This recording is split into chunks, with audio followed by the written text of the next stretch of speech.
Hello my dear students, कैसे हैं आप सभी। आई होप आप सब अच्छे होंगे, आपकी पढ़ाई बहुत ही अच्छी चल रही होगी। जैसा कि आप जानते हैं कि मैंने मोशन स्ट्रेट लाइन के 2 लेक्चर्स अपलोड कर दिए हैं और उसमें हमने डिस्कस किया था इंपॉर्टेंट क्वेश्चंस जो कि बहुत ही इंपॉर्टेंट हैं for NEET as well as for other competitive examination के पर्पज से। अब आज जो मैं लेके आया हूँ that is motion straight line, जो हम डिस्कस करने जा रहे हैं विद इन 10 मिनट्स, जिसमें हम डिस्कस करेंगे इंपॉर्टेंट कंसेप्ट्स, फॉर्मुलेस। ठीक है, तो बिना टाइम वेस्ट किए हुए आते हैं लेक्चर पे। तो पहला पॉइंट देखो क्या है। पहला पॉइंट देखो, डिस्टेंस जो होती है वो एक्चुअल लेंथ होती है, डिस्प्लेसमेंट जो होती है वो हमेशा शॉर्टेस्ट पाथ होता है।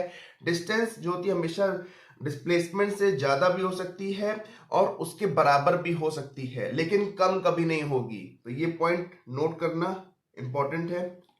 ठीक है, नेक्स्ट देखो, अगर यूनिफॉर्म मोशन है, मोशन अगर यूनिफॉर्म है तो हमारा डिस्प्लेसमेंट बराबर क्या होता है, velocity into time, velocity into time.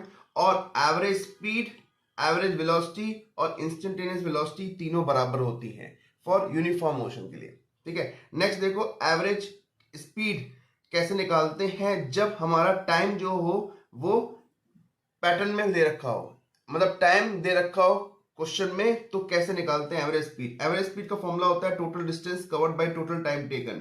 ठीक है, तो हम क्या करेंगे, total distance S1 S2 S2 के फॉर्म में लिख लेंगे, total time T1 T2 T3 के फॉर्म में लिख लेंगे। अगर टाइम बराबर दे रखा है, अगर टाइम हमारा बराबर दे रखा है तो हम एवरेज स्पीड को लिखते हैं V1 plus V2 plus V3 dash dash करके Vn तक divided by n।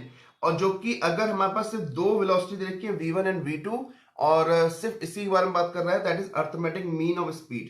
Arithmetic mean होता है V1 प्लस V2 बाई 2। अब ऐसे ही डिस्टेंस एवरेज स्पीड निकालनी है, अगर डिस्टेंस दे रखी है और एवरेज स्पीड निकालनी है तो हम कैसे करेंगे, total distance, same formula, total distance covered by total time taken, जिसमें कि हमारे डिस्टेंस क्या दे रखी है, बराबर, डिस्टेंस क्या दे रखी है, बराबर दे रखी है। ठीक है, और टाइम को हम क्या लिख सकते हैं, distance by speed, distance by speed लिखेंगे और डिस्टेंस डिस्टेंस क्या हो जाएगा, कैंसिल।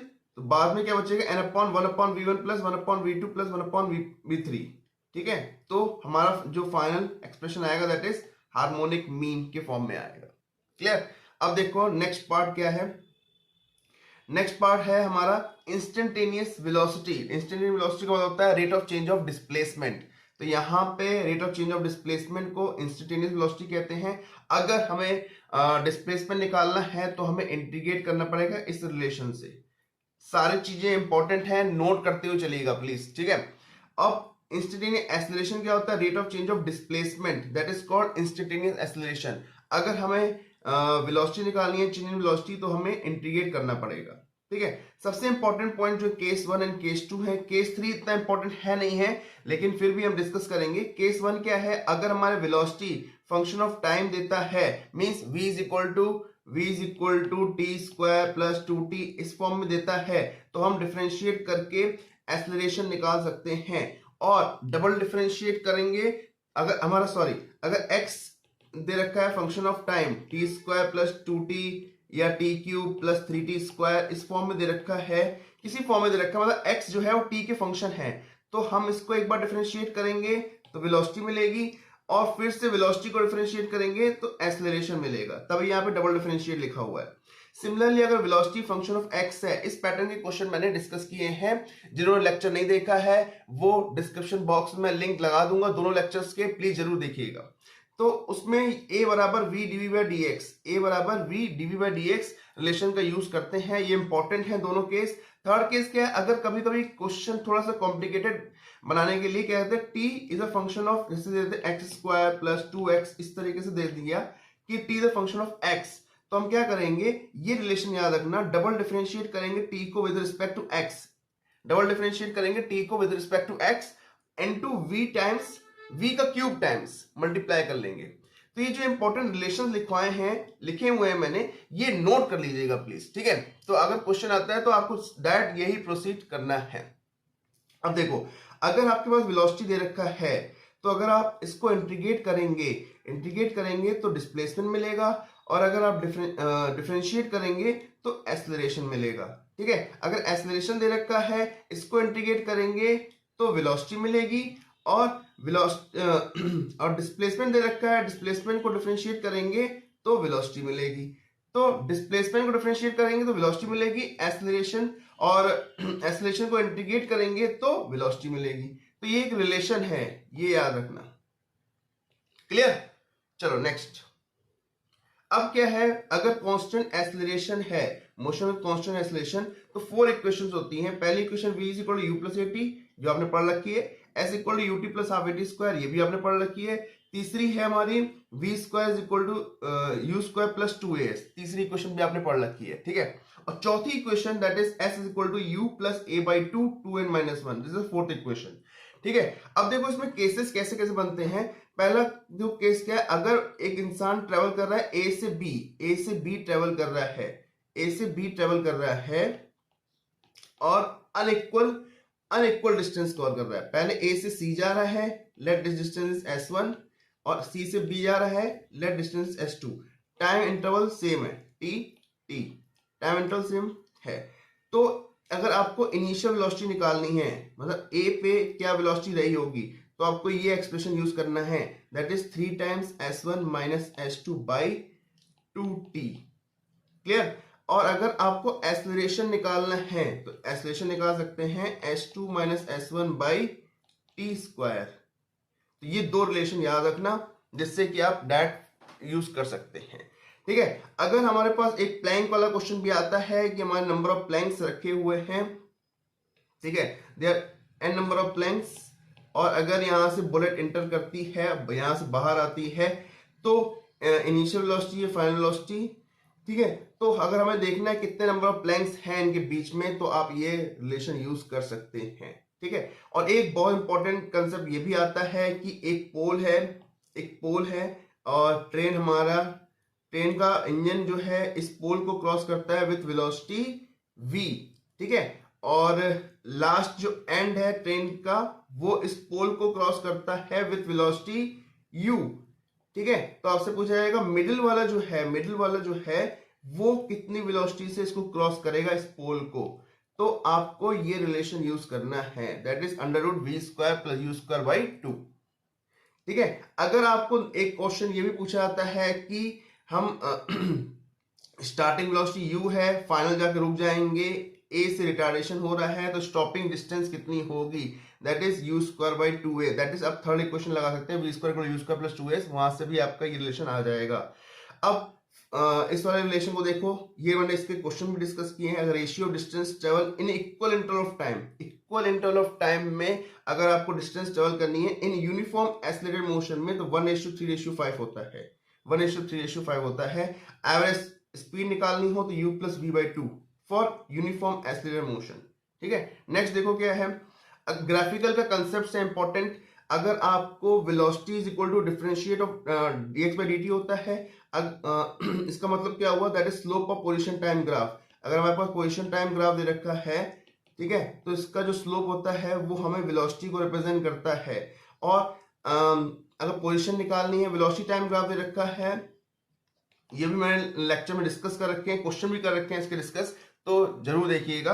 अगर हमारे पास वेलोसिटी टाइम ग्राफ है, अगर हमारा ग्राफ कुछ इस तरीके से है, इसका जो एरिया होगा under the curve that gives the displacement. Similarly अगर हमारे पास वेलोसिटी टाइम ग्राफ है, इसका अगर हमें स्लोप निकालना है, तो हमें वो स्लोप क्या देगा, एक्सेलरेशन देगा। यहाँ पे अगर हम स्लोप निकालें तो ये हमें क्या देगा, एक्सेलरेशन देगा, ठीक है। और एटी ग्राफ दे रखा है, अगर उसमें एरिया निकालेंगे तो हमें वेलोसिटी मिलेगी, चेंज इन वेलोसिटी। तो ये पॉइंट याद रखना इंपॉर्टेंट है ग्राफ के पर्पज से। अब देखो डिफरेंट केसेस के ग्राफ बनते हैं। यूनिफॉर्म मोशन है, मतलब वेलोसिटी कांस्टेंट है, तो इस तरीके से ग्राफ आपको बनेंगे, position time graph, velocity time graph.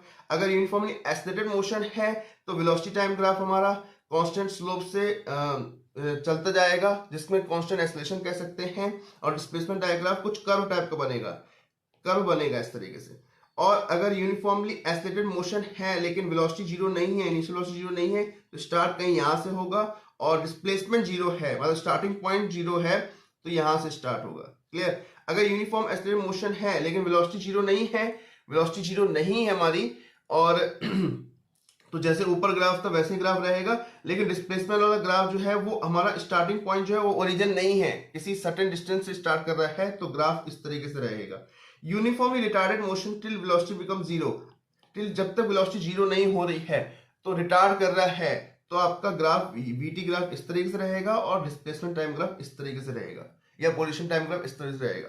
अगर यूनिफॉर्मली रिटार्डेड है और एक्सीलरेट कर रहा है इन अपोजिट डायरेक्शन में, मतलब रिटार्ड करता जा रहा है फिर रुक जा रहा है, रुकने के बाद फिर आगे बढ़ता जा रहा है, तो फिर वो एक्सीलरेट करेगा, मतलब उसकी वेलोसिटी एक बार बीच में जीरो होगी, तो इसलिए ये ग्राफ बनेगा। ये वाला पार्ट मैंने करवा रखा है, ये वाला पार्ट मैंने लास्ट क्वेश्चन जब करवाए थे उसमें ये करवाया था, ये क्वेश्चन कंसेप्ट, ठीक है।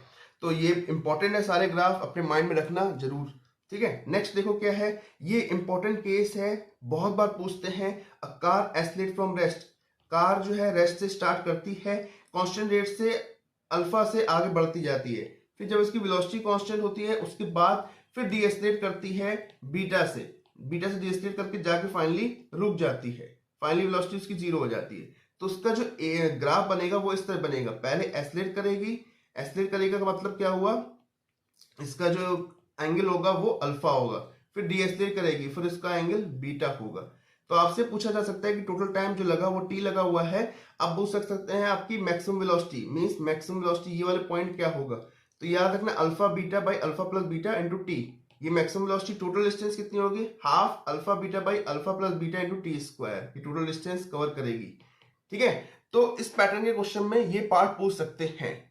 नेक्स्ट देखो क्या है, that is last part, that is motion under gravity. अगर कोई चीज ऊपर से गिराई जाती है, ड्रॉप की जाती है, तो उसमें कैसे कैसे केस बनते हैं, क्या क्या चीज इंपॉर्टेंट है। तो मोशन अंडर ग्रेविटी में याद रखना, अगर आपको इनिशियल वेलोसिटी जो दे रखी है, अगर ऊपर की तरफ फेंक रहे हो तो आपको पॉजिटिव लेनी है, नीचे फेंक रहे हो तो निगेटिव लेनी है, साइन कन्वेंशन है ये, ठीक है।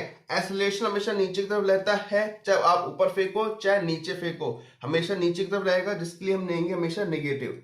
डिस्प्लेसमेंट की बात करें कि final position is above initial position, that is positive. अगर हमारा इनिशियल पोजीशन जो है और फाइनल पोजीशन है, वो फाइनल पोजीशन जो है वो इनिशियल पोजीशन से ऊपर है, मतलब आप नीचे से जब ऊपर जाते हो तो डिस्टेंस आपको लेनी होगी पॉजिटिव, और ऊपर से जब नीचे आओगे तो डिस्टेंस लेनी पड़ेगी नेगेटिव, क्लियर। और इनिशियल और फाइनल पोजीशन अगर सेम लेवल पे हैं तो आपका जीरो होगा, तब तो डिस्प्लेसमेंट जीरो ही होगा, क्लियर। अब देखो, अब से object drop from a tower से अगर ऑब्जेक्ट को ड्रॉप करते हैं, इक्वल टाइम में अगर ड्रॉप होता है, इक्वल टाइम लगता है, तो उसका जो रेशियो होता है डिस्प्लेसमेंट का, वो मैंने डिस्कस कर रखा है पहले से ही, 1:3:5। इसके इंपॉर्टेंट क्वेश्चन आते हैं, ठीक है, that is 1:3:5।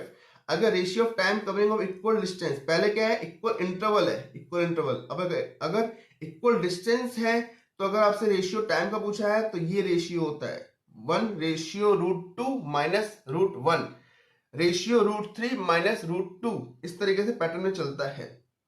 Ratio of total distance covered at the end of time, अगर हम टोटल डिस्टेंस देखें टाइम के एंड पे तो उसका रेशियो T:2:3 रेशियो, मतलब ये T ratio 2T ratio 3T ratio बराबर होगा 1 square ratio 2 square ratio 3 square. इस पैटर्न का देखिएगा, ये ज्यादा इंपॉर्टेंट है नहीं, पहला और दूसरा बहुत इंपॉर्टेंट है। अब देखो, जब आप ऊपर से नीचे या नीचे से ऊपर ड्रॉप करते हो तो मैक्सिमम जो हाइट होती है दैट इज u²/2g कवर होती है, और टाइम ऑफ एसएन, ऊपर से नीचे आते हैं नीचे से ऊपर जाते हैं तो टाइम जो होता है बराबर लगता है अगर एयर रेजिस्टेंस कंसिडर नहीं की जाती है, ठीक है। तो ये सारे हमारे इंपॉर्टेंट कंसेप्ट्स थे। Motion under gravity is the last topic of this motion straight line, ठीक है।